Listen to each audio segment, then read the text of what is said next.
represent thousands of middle-class, hard-working people whose voice should be heard before such a vote is taken. I'm extremely disappointed in the state reps in my community, and I went online to look up the way they voted. Chris Nevins, Ken Shepard, Fred Rice, Jim Waddell, they all voted for this attack on public employees.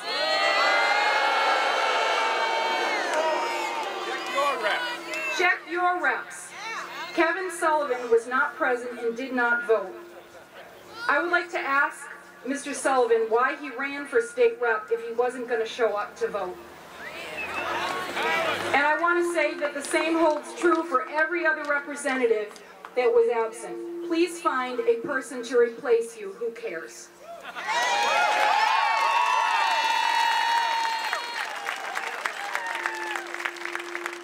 As it stands now, the taxpayers do have a say in our contracts. We all know that, but the legislators are telling people something different. They have their say when they go to the polls each spring, and they vote to approve or not to approve our contracts. Many of our public employees have not had a contract approved in upwards of 5 years. That's right. They have had no raise. Our negotiated contract included a proposal for us, the paraprofessionals, to have a 1% increase this year, which amounts to 15 cents an hour for me,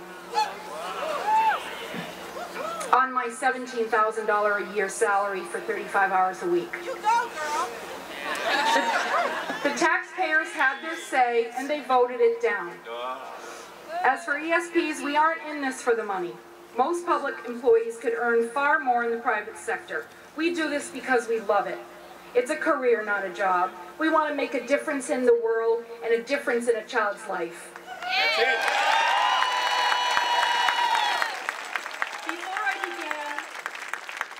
Before I began this job, I worked in management and retail and as a sales rep for a college publisher. When I left in 1994, my salary was $45,000. Right now, I earn $17,000, but I'm much happier. All right. I now work for a salary that's below the poverty guidelines, so I can make a difference with kids, because that's what's important to me. I have a second job, and many of us ESPs do, because we have to work 2 to 3 jobs just to live. And at night, I work with students at risk of dropping out or older students who want to earn their adult diploma. This is yet another program that has been targeted by this House leadership that will negatively affect our future workforce. How can anyone agree that furthering your education is something that we should not support?